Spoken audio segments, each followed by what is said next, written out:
A monk once asked his student a strange question. If your house was on fire, what would you save first? The student didn't hesitate. My family, my valuables, the things that matter. The monk smiled gently. And if the fire was inside your mind, what would you save then? The student went silent because he didn't understand. So the monk picked up a cup and filled it with water. Then he added salt. Drink it, he said. The student took a sip and immediately frowned. It's bitter, the monk nodded. Then he walked to a nearby lake and poured the same amount of salt into it. Now drink from the lake. The student did. It tastes normal. The monk looked at him and said, the salt is your suffering. The cup is your mind. The lake is awareness. Then he paused, and his next words were quiet, but heavy. You are not suffering because of life. You are suffering because your mind is too small to hold it. Now, look at yourself. The same thought. Repeated. The same fear. Returning. The same patterns. Controlling your days. And you think the problem is the world. You think the problem is what happened to you. But what if the real problem is how tightly your mind is holding everything? What if the prison is not outside, but inside the way you think, react? Because once the mind contracts, everything feels heavier. Everything feels personal. Everything feels like suffering. And that's how it traps you, quietly, daily, without you even noticing. So before you try to change your life, you need to see something clearly. The habits inside your mind are shaping everything you experience. And what you're about to hear are the ones that keep you stuck in a prison you cannot see, but feel every single day. You trust your thoughts like they are truth. And that's why you can't escape your own mind. It starts with a voice that sounds exactly like you.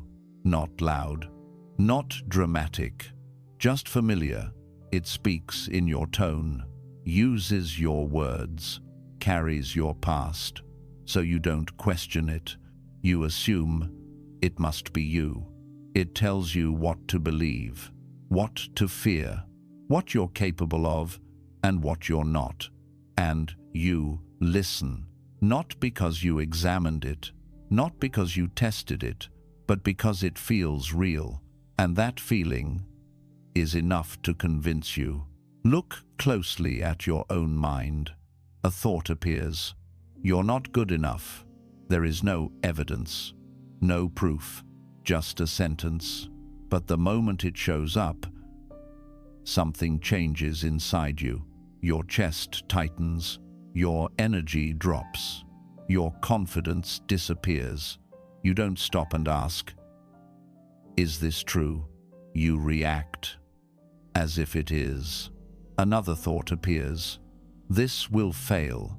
And suddenly, you hesitate, you delay, you overthink, you pull back, not because reality confirmed it, but because your mind suggested it. This is how subtle the trap is. Your thoughts don't control you by force. They control you through belief. And belief does not require truth. It only requires repetition. The more a thought repeats, the more familiar it becomes. And the more familiar it becomes, the more real it feels. So, over time, I can't do this becomes your identity. I'm always like this becomes your story. This is just who I am becomes your limitation. And you stop questioning it, because now it feels like you. But here is what most people never realize. A thought is just a mental event. It rises, it stays for a moment, and it disappears. Just like a sound, just like a cloud passing in the sky. It has no power on its own. The power begins when you attach to it, when you say, "This is me," when you say, "This is true," that's when the prison forms. Imagine sitting beside a river. Leaves are floating on the surface. Each leaf is a thought. Some are calm, some are disturbing, some are meaningless, but they all pass. Now imagine, instead of watching them pass, you jump into the river, you grab onto every leaf, you fight with it, you analyze it, you carry it with you. Soon, you're drowning, not because the river is dangerous, but because you refuse to let go. This is what you do with your thoughts every day. You don't observe them, you become them. And when you become your thoughts, you lose the space between you and the mind. That space is everything, because in that space, you have a choice. You can see the thought without obeying it. You can hear the voice without following it. But when that space disappears, the mind becomes your master, and you don't even notice, because it feels normal. It feels like this is just how life is. But it's not life. It's the filter your mind created. Think about how many opportunities you've walked away from just because of a thought. How many times you stayed silent because the mind said, "Don't speak." How many times you didn't try because it said, "You'll fail." How many times you judged yourself before anyone else could. That wasn't reality stopping you. That was a sentence in your head that you treated like a fact. And the more you obey it, the stronger it becomes. This is how the cycle continues. A thought appears, you believe it, you act on it, your action reinforces the thought. And now, the next time it appears, it feels even more true. So you believe it again and again, until one day, you don't even realize there was another option, but there is, and it begins with a simple shift. Instead of asking, "What does this thought say?" you ask, "Is this thought true?" Not emotionally, not automatically, but clearly, you begin to notice patterns, the same negative thoughts repeating, the same fears showing up, the same doubts circling back, and you realize, if they were truly real, they wouldn't need to repeat themselves so often. They repeat because they are habits, not truths. And habits can be broken, but only if you see them. So the next time a thought appears, don't rush to believe it. Pause, observe it, let it be there. Without reacting, you don't need to fight it. You don't need to silence it. Just don't follow it. Because the moment you stop following every thought, something changes. You feel a small gap, a quiet distance. And in that distance, you begin to see clearly. You begin to realize you are not the voice in your head. You are the one hearing it. And that realization is the first crack in the prison. You are addicted to reliving your past, and it's quietly draining your present. Your body is here, but your mind is somewhere else. It goes back without asking you. A moment appears, something small, something old, a conversation, a mistake, a version of you you wish never existed. And suddenly, you're there again, not just remembering it, feeling it. The same embarrassment, the same regret, the same weight in your chest, as if it's happening now, but it's not. It's already gone, completely finished. And yet, your mind brings it back to life. Again, and again, and again. Watch how automatic it is.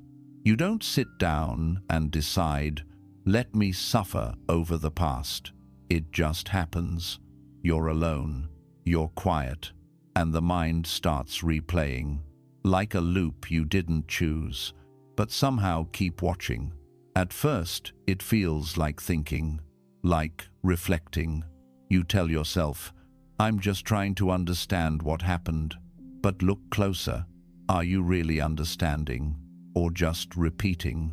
Because real understanding brings clarity. But this brings heaviness. This brings the same pain with no resolution. That's how you know the difference. This isn't learning. This is attachment. The mind is holding on to something that no longer exists, and it refuses to let it go because, in a strange way, it has become familiar. Even the pain feels known, predictable, so the mind returns to it, not to heal, but to stay inside something it understands. This is the trap. You think you are processing the past, but most of the time, you are just keeping it alive.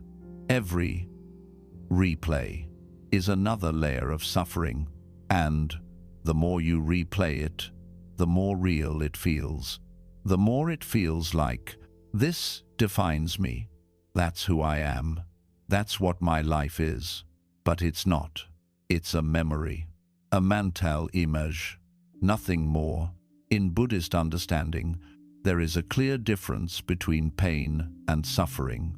Pain may have happened once, but suffering is what you continue to create by holding on to it. Look at it honestly.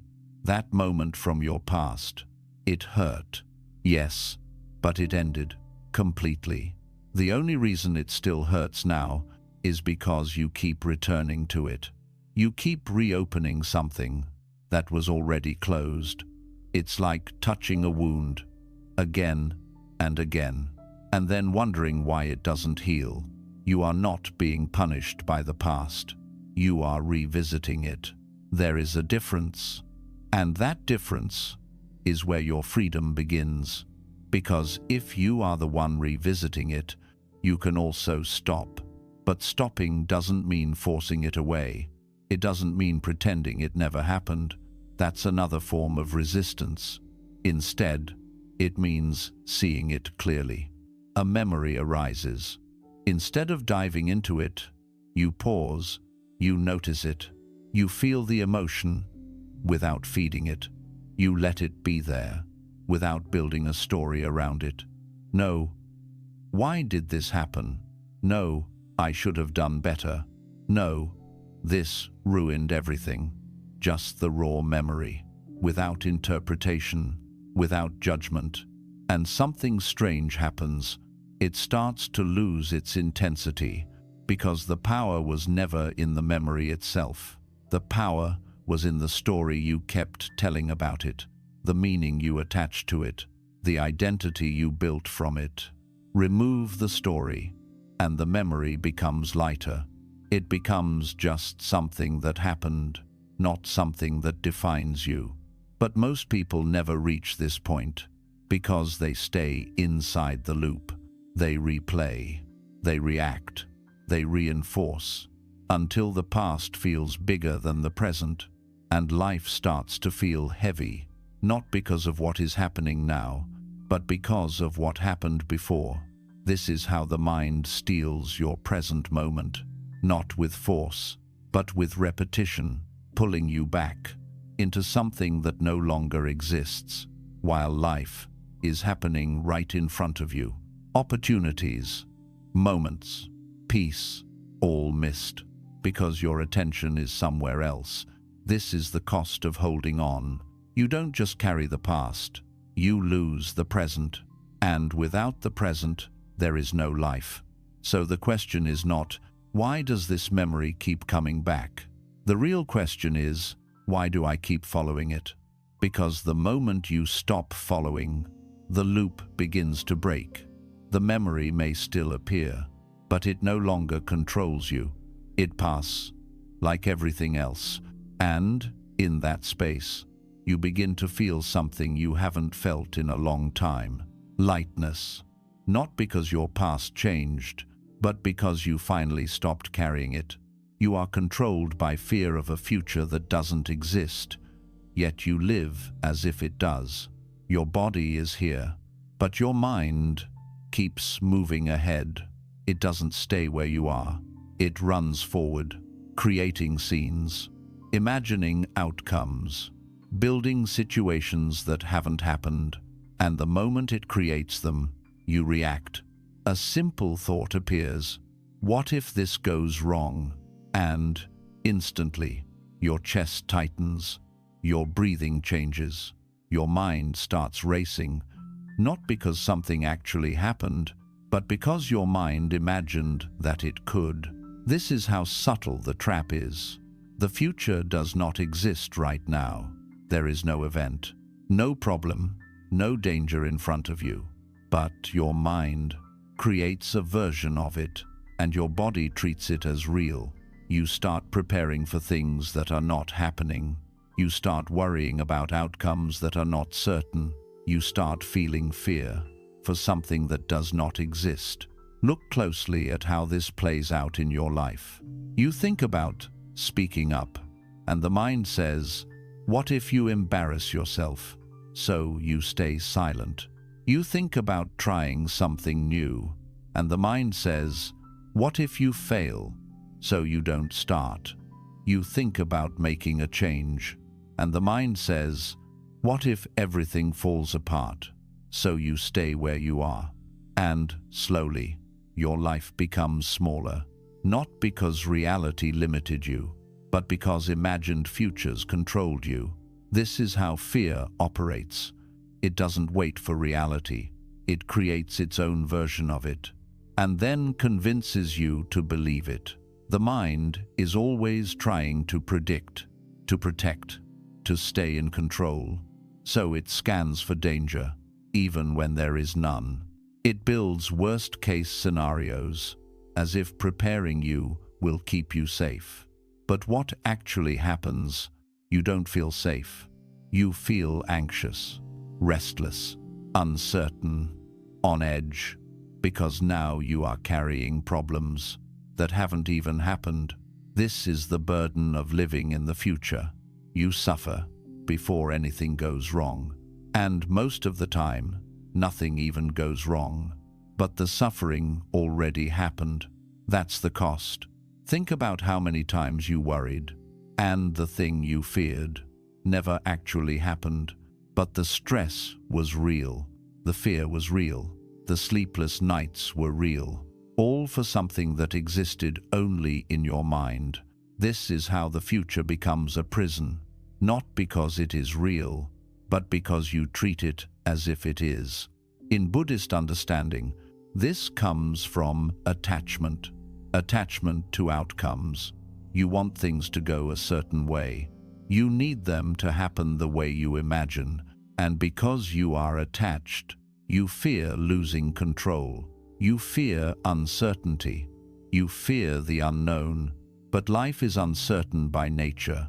It is always changing, always unfolding in ways you cannot fully predict.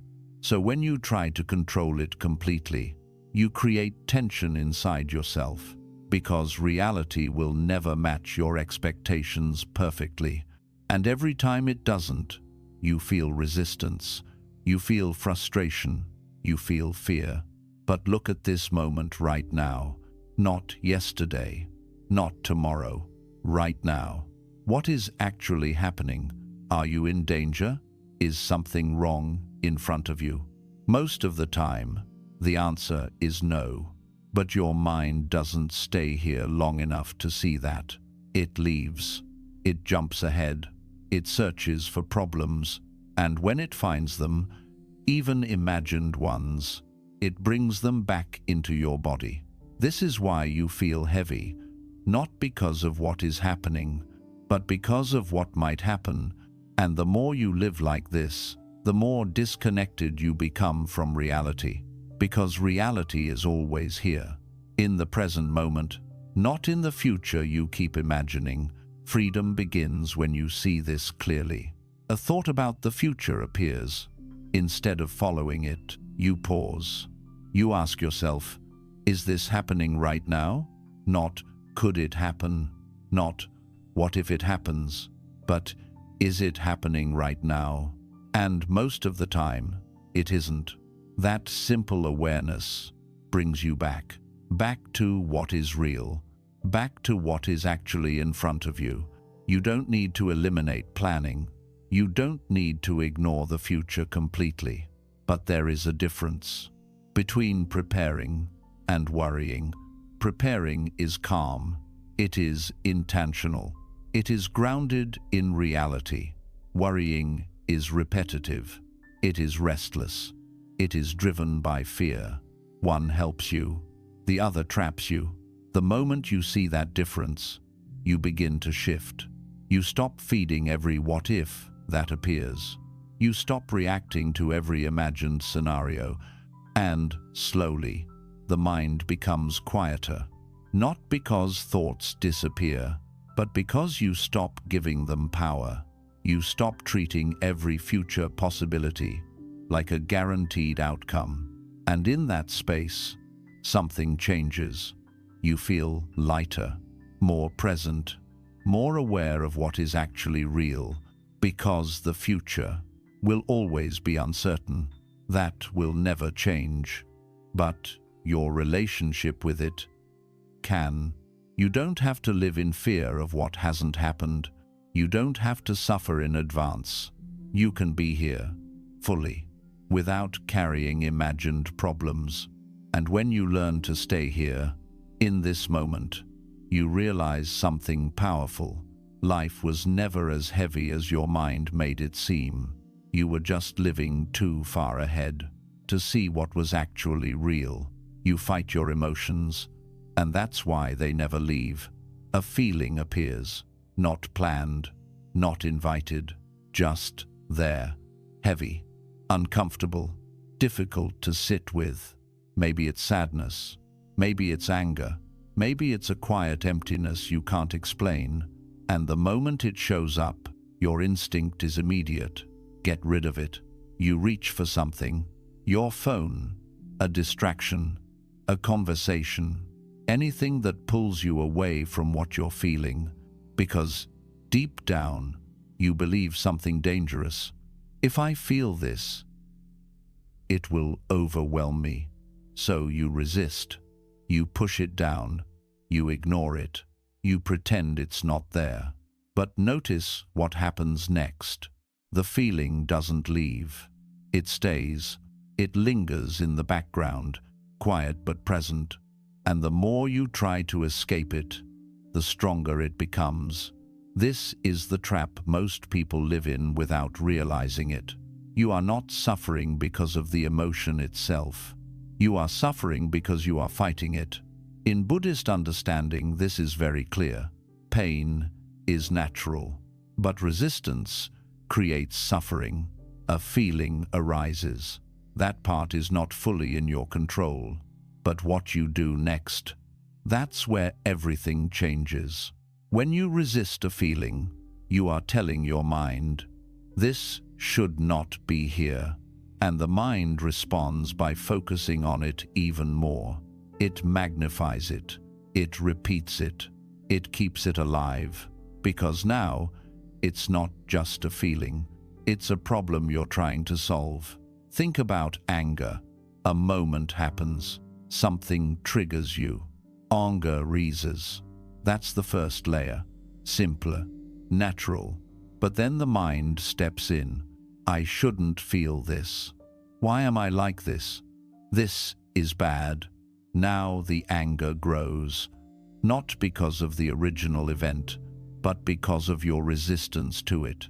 The same happens with sadness. A heavy feeling appears. Instead of allowing it, you fight it. You distract yourself. But later, it comes back, stronger, because it was never processed. It was only postponed. This is why some emotions seem to stay for so long. Not because they are permanent, but because you never allowed them to pass. You blocked their path. Imagine holding a beach ball underwater. You push it down, using all your strength. It stays under for a moment, but the pressure builds. And the moment your grip weakens, it shoots back up, stronger than before. That's exactly what happens when you suppress your emotions. You can hold them down for a while, but eventually they come back. And when they do, they feel overwhelming. Not because they are too strong, but because they've been building underneath the surface. Now look at the opposite approach. A feeling appears. Instead of resisting it, you pause. You don't run. You don't distract yourself. You stay. You feel it without trying to change it, without labeling it as good or bad, just observing. You notice where it is in your body, the tightness in your chest, the heaviness in your stomach, the tension in your shoulders. You breathe, and you allow it to exist, not forever, just for this moment. And something unexpected happens. It starts to shift, slowly, gently, because emotions are not meant to stay. They are meant to move, like waves.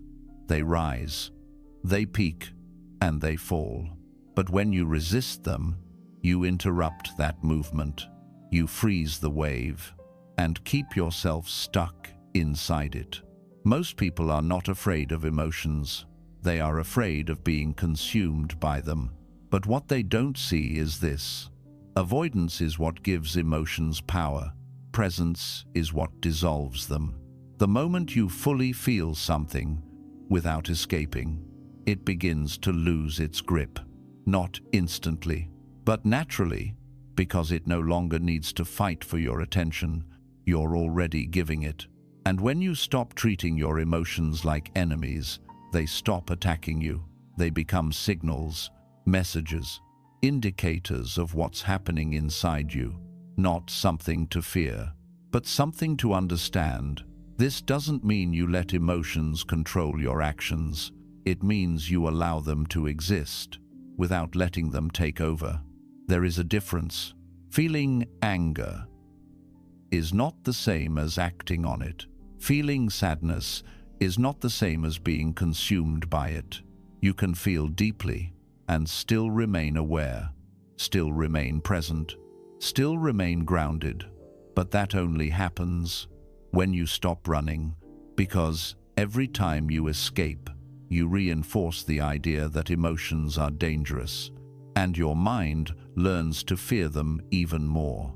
So the next time a feeling appears, don't ask, "How do I get rid of this?" Ask, "Can I stay with this just for a moment?" Not forever, just long enough to see what it actually is. Because what you've been running from is not as powerful as it seems. It only feels that way because you've never truly faced it. And the moment you do, you realize something important. The emotion was never the problem. The resistance was. And when the resistance fades, the emotion finally has space to leave. You measure your worth against other people and lose yourself in the process. It begins so quietly, you don't even notice it. You look at someone, that's all, just a glance, their life, their progress, their success. And in that single moment, something shifts inside you. A thought appears, they're ahead, then another, I'm behind. And just like that, your peace is gone. Nothing in your life changed. You're still in the same place, with the same abilities, the same path. But now, it feels different, heavier, because your mind introduced a comparison. And once comparison begins, it doesn't stop. You start measuring everything, your progress, your results, your timing, not based on your journey, but based on someone else's. And that's where the trap tightens, because no matter where you are, the mind will always find someone who seems further ahead, more successful, more confident, more complete. So even when you grow, it doesn't feel like growth, because your reference point keeps moving.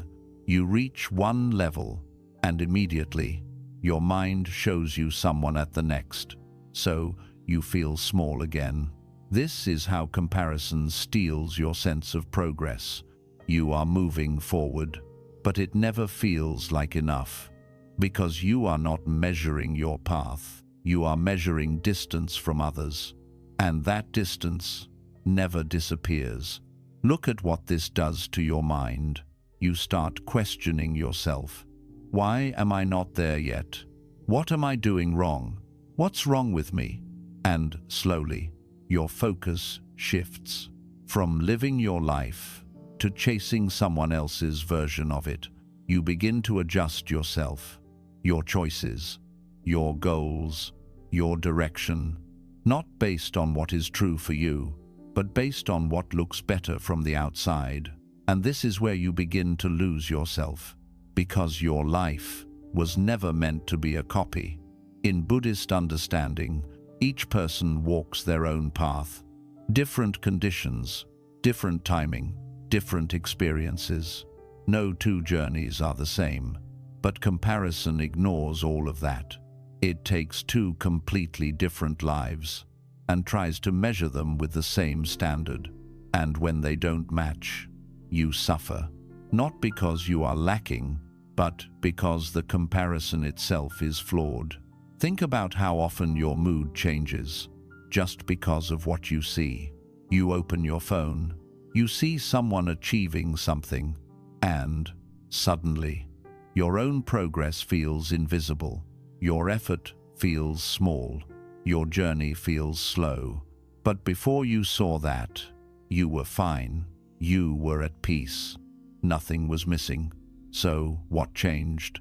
Not your life, your perception. That's the power of comparison. It doesn't change reality. It changes how you see it. And once your perception shifts, your emotions follow. Now look deeper. Why does the mind compare so much? Because it is trying to define your worth. It wants certainty.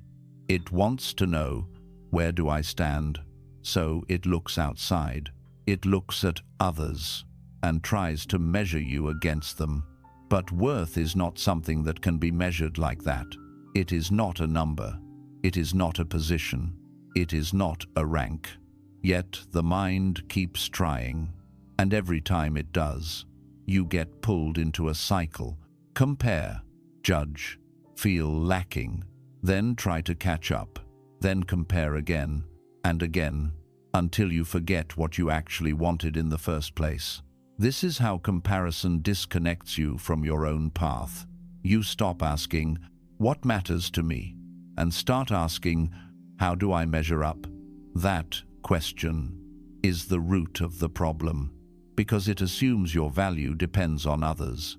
And as long as you believe that, you will never feel stable. Your peace will always depend on what you see around you. Someone succeeds, you feel behind. Someone struggles, you feel better. Your emotions rise and fall based on external comparisons. This is not freedom. This is dependence. But there is another way to see this. Instead of comparing, you observe. You see others without turning it into a judgment about yourself. You recognize their path without measuring your own against it, and slowly, the mind begins to settle, because it no longer needs to compete, it no longer needs to prove anything.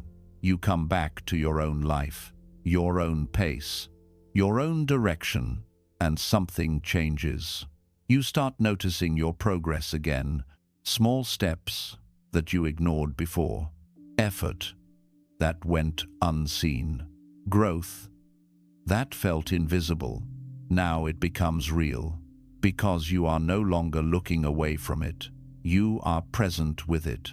Comparison pulls you out of your life. Awareness brings you back. So the next time you notice your mind comparing, don't follow it. Pause. See what it's doing. Recognize the pattern and return to yourself. Because your path was never meant to look like anyone else's. And the moment you stop measuring it, you begin to experience it fully, without pressure, without lack, without losing yourself in someone else's story. You are trapped in a false version of yourself, and you're afraid to let it go. You don't notice when it begins. It forms slowly, through experiences, through labels, through what people say about you, and what you repeat to yourself. I'm this kind of person. I'm not like that. This is just who I am. At first, it feels useful. It gives you a sense of identity, something solid, something stable, something you can point to and say, this is me. But over time, that identity becomes something else, a limitation, a boundary you didn't even realize you created. Now, every decision, every action is filtered through it. You don't ask, what do I want to do? You ask, is this something a person like me would do? And just like that, your life becomes smaller because you are no longer exploring. You are protecting an image. Look closely at how often you do this. You want to try something new, but a thought appears. That's not me. You want to speak differently, but something inside says, that's not how I am. You want to change, but the mind pulls you back. You've always been this way. And you listen, not because it's true, but because it feels familiar. This is how identity becomes a trap. You mistake a collection of past experiences for something fixed and permanent. But in reality, what you call yourself is constantly changing.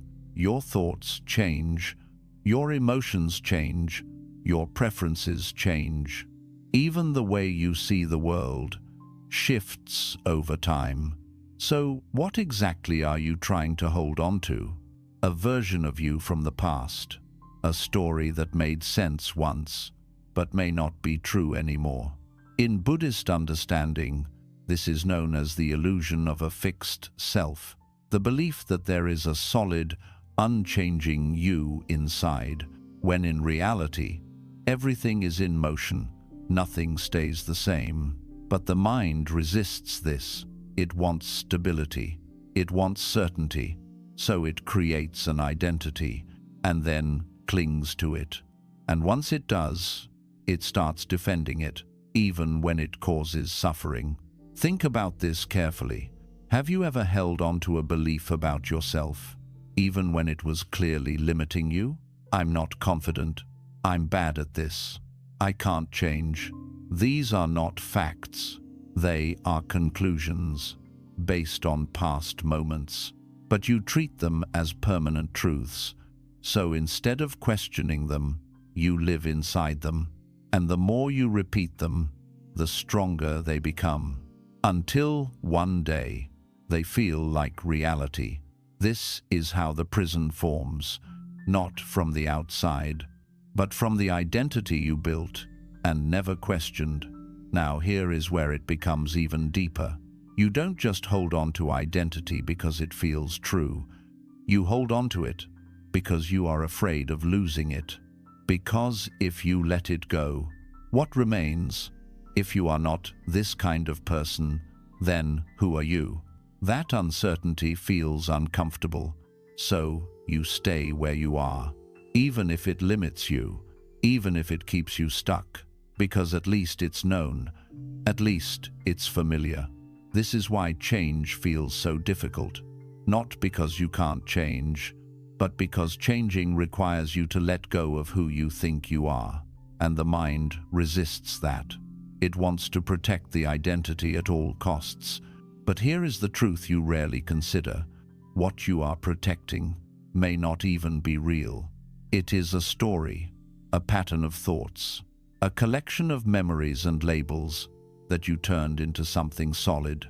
But if you observe closely, you will see the cracks. Moments where you act differently, moments where you feel differently, moments where you don't fit your own definition. That is your evidence. You are not fixed. You are not limited to one version of yourself. You are constantly unfolding. But that can only happen if you stop holding onto a rigid identity. Imagine carrying a heavy mask. At first, it feels like protection. It helps you navigate the world, but over time, it becomes exhausting because you have to maintain it, defend it, act according to it, even when it doesn't feel true anymore. And slowly, you forget what it feels like to be without it. This is what identity can become. A mask you no longer question. But what happens if you put it down? Not forever, just for a moment. You stop saying, "This is who I am," and instead, you observe what is happening right now, what you feel, what you think, what you want, without forcing it into a label. And in that space, something opens. You feel lighter, less restricted, more flexible, because now you are not trying to fit into a fixed version of yourself. You are allowing yourself to change, to grow, to respond to life as it is, not as your identity says it should be. This is where freedom begins, not by creating a better identity, but by loosening your attachment to any identity at all. You don't need to define yourself so tightly. You don't need to protect a fixed image. You can simply be aware, present, and open to change. And when you stop clinging to a false version of yourself, you realize something quietly powerful. You were never as limited as you believed. You were just holding on to a story that was never meant to define you forever. You run from silence because it exposes everything you've been avoiding. The moment everything gets quiet, something inside you becomes uncomfortable. There is no distraction, no noise, no movement, just you and your mind. And that's when it begins. Thoughts start rising, not the ones you choose, but the ones you've been avoiding. Unfinished emotions, unanswered questions, feelings you pushed aside. They all come forward at once, and your first instinct is immediate. Escape. You reach for something. Your phone, music, a video, anything that fills the silence. Because silence doesn't feel peaceful to you. It feels exposing. It feels like something is about to surface, and you don't want to face it. So you keep yourself busy, always doing something, always consuming something, even when you don't need to, even when you're tired, because stopping feels harder than continuing. This is how most people live. Constant movement. Not because life requires it, but because stillness feels uncomfortable. And over time, this becomes a habit. You wake up, reach for your phone, you sit alone, turn on something, you feel quiet. You fill it immediately. There is no space, no pause, no moment where you are simply with yourself. And because of that, you never truly see what's happening inside you. You stay on the surface, distracted, occupied, engaged, but never aware. In Buddhist understanding, silence is not empty. It is revealing. It shows you the patterns of your mind, the thoughts that keep repeating, the emotions that keep returning, the habits that keep controlling you. But you can only see them if you stop long enough to notice. And that's exactly what most people avoid. Because when you finally sit in silence, without distraction, the mind doesn't immediately become calm. It becomes loud, restless, chaotic. You start noticing how many thoughts are constantly running, one after another, without pause. And it feels overwhelming. So you assume something is wrong. You assume silence is not for you. But this is where the misunderstanding happens. The noise was always there. Silence didn't create it. Silence revealed it. All those thoughts, they've been running in the background this entire time. You just never noticed, because you were always distracted. Now that you see them, it feels intense, uncomfortable. But this discomfort is not a problem. It's awareness. It's the first time you're actually seeing what's happening inside your mind, and instead of staying with it, you run. You go back to distraction, back to noise, back to filling every empty moment, because it feels easier. But what you don't see is this. Every time you escape silence, you avoid understanding yourself. You avoid seeing the patterns that are shaping your life. You avoid facing what needs to be seen. And because of that, nothing changes. The same thoughts continue, the same emotions return, the same habits repeat, because you never paused long enough to notice them clearly. This is why silence is so important, not because it is always peaceful, but because it is honest. It doesn't hide anything. It shows you exactly where you are, and that can feel uncomfortable, especially in the beginning. But that discomfort has a purpose. It is pointing you inward. It is showing you what you've been avoiding. Now imagine something different. You sit in silence. No phone, no distraction, just you. And the thoughts begin. Instead of reacting, you observe. You watch them come and go. You notice how quickly they change, how one thought replaces another, how none of them actually stay. And slowly, something shifts. The mind starts to settle, not because you forced it to, but because you stopped feeding it. You stopped chasing every thought. You stopped reacting to every feeling. You simply stayed. And in that staying, a different kind of silence appears. Not empty, clear, spacious, peaceful in a way that doesn't depend on anything. This is the silence most people never experience, because they never stay long enough to reach it. They leave at the first sign of discomfort. But the discomfort is part of the process. It is the doorway, not the destination. The more you sit with yourself, the more familiar it becomes. The thoughts lose their intensity, the emotions lose their grip, and you begin to feel something new, stability. Not because your mind is perfect, but because you are no longer controlled by it. You can sit with yourself without needing to escape, without needing to fill every moment. And that changes everything, because now you are not running from yourself anymore. You are meeting yourself fully, honestly. And in that meeting, you begin to understand not just your thoughts, but your patterns, your habits, your reactions, the things that have been shaping your life without your awareness. And once you see them clearly, they begin to lose their power. This is why silence matters, not because it is comfortable, but because it is real. And the moment you stop running from it, you realize something important. You were never afraid of silence. You were afraid of what silence might show you. But what it shows you is exactly what you need to see. You are obsessed with control, and that's what keeps you suffering. Look closely at your mind.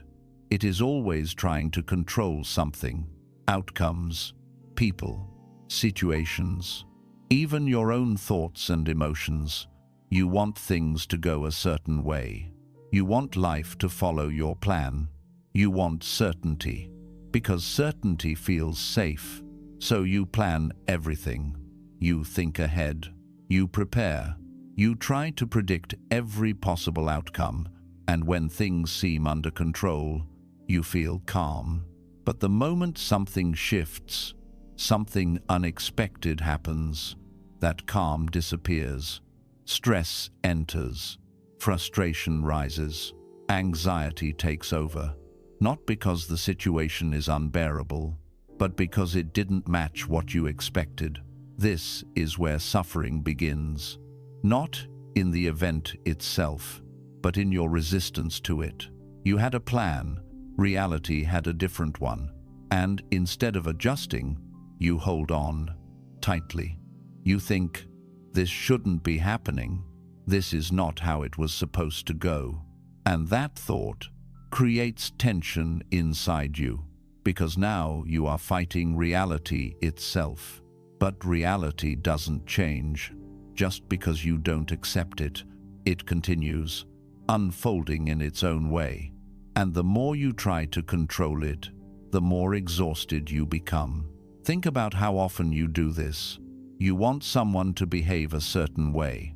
You expect them to understand you, to act the way you would, but they don't. And it frustrates you because they didn't match your expectation. Or you want a situation to turn out perfectly. You imagine the outcome.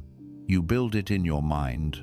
But when it doesn't happen like that, you feel disappointed. Even if the result is not bad, it's just different. This is the trap of control. You are not reacting to reality. You are reacting to the difference between reality and your expectations.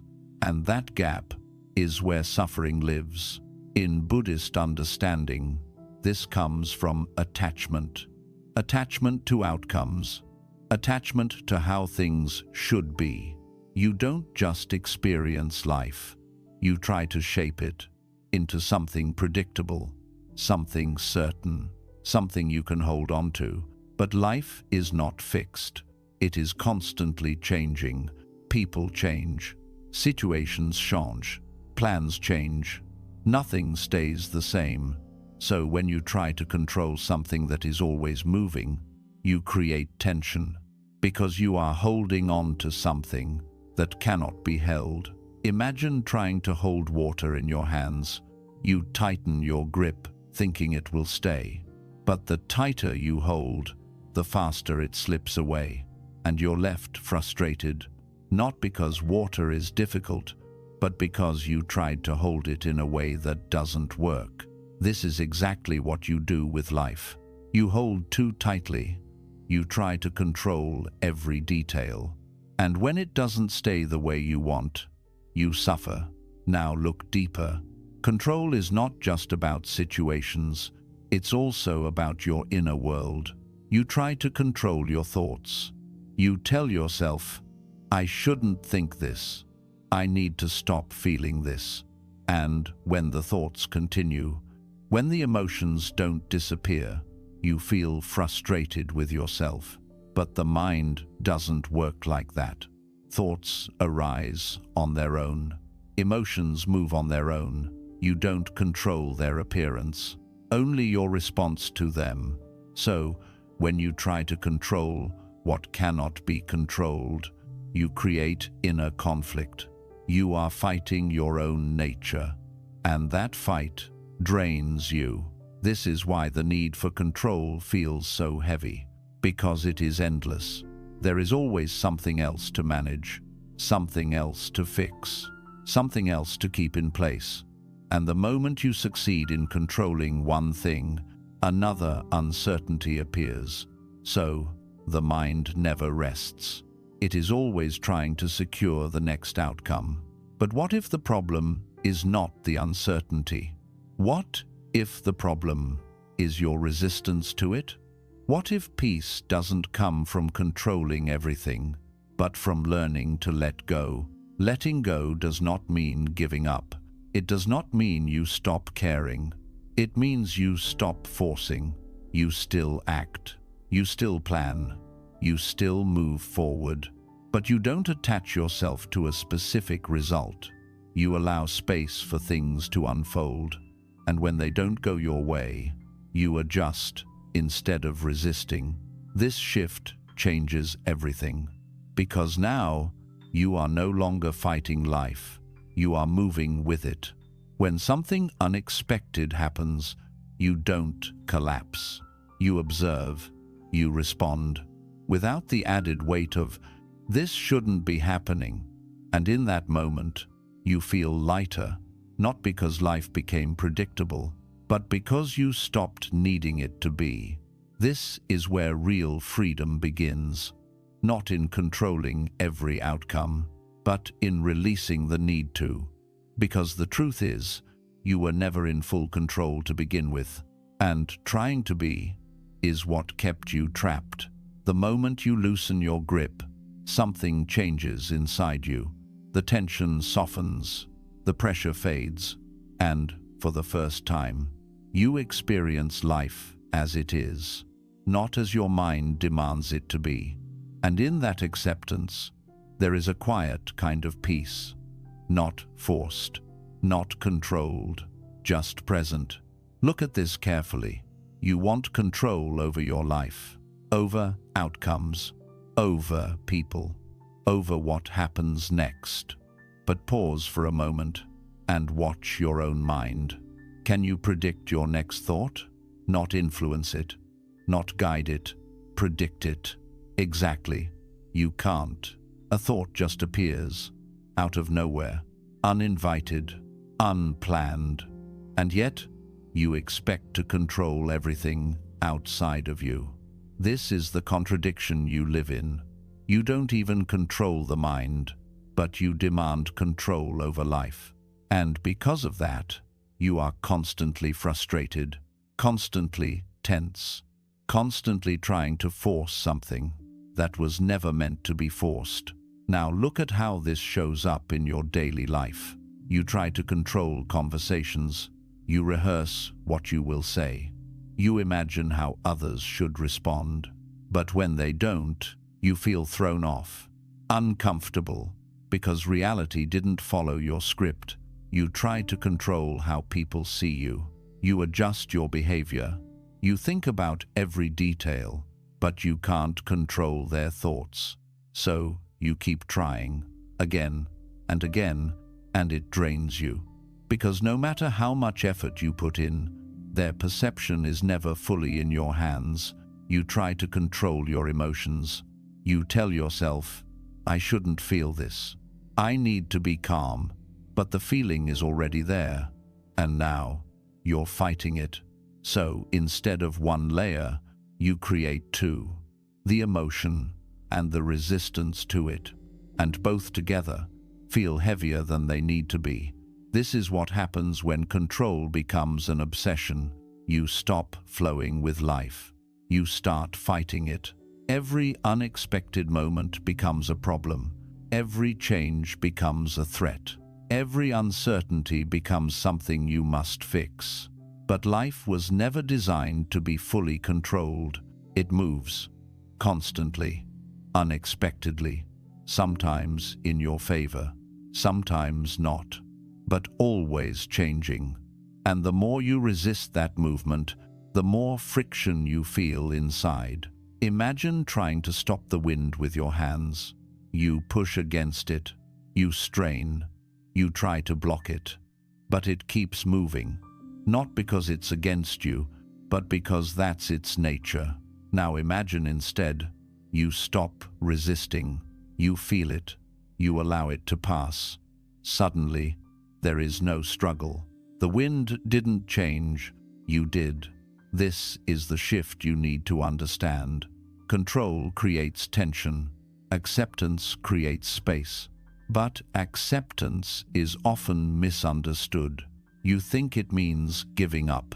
You think it means becoming passive, but it doesn't. It means you stop arguing with reality. You still act. You still choose. You still move forward. But you don't cling. You don't demand a specific outcome. You allow things to unfold and respond to them as they are, not as you wish them to be. And this changes your entire experience. Because now, when something unexpected happens, you don't collapse. You adjust. You adapt, without the added weight of resistance. You don't say, "This shouldn't be happening." You say, "This is happening, now what?" And that one shift removes so much suffering, because suffering was never just about the situation. It was about your refusal to accept it. Now, go deeper. Ask yourself honestly, how much of your stress comes from things you can't control? Other people's behavior, future outcomes, past events. And yet, You spend so much energy trying to manage them, thinking about them, worrying about them, replaying them, as if your thoughts can change what is already outside your control. But they don't. They only exhaust you. They only keep you trapped in a loop, trying, failing, trying again, until you feel drained. This is why letting go feels so powerful. Not because it changes the world, but because it frees you from fighting it. You stop carrying unnecessary weight. You stop chasing certainty where it doesn't exist. And slowly, you begin to trust something deeper. Not control, but your ability to respond, no matter what happens. That is real strength. Not controlling life, but being able to face it as it is, without breaking, without clinging, without resisting every change. And when you reach that point, something becomes clear. You were never meant to control everything. You were meant to experience, adapt, and move with it. And the moment you stop trying to control what you can't, you finally gain control over what actually matters. Your awareness, your response, your inner state. And that is where true freedom begins.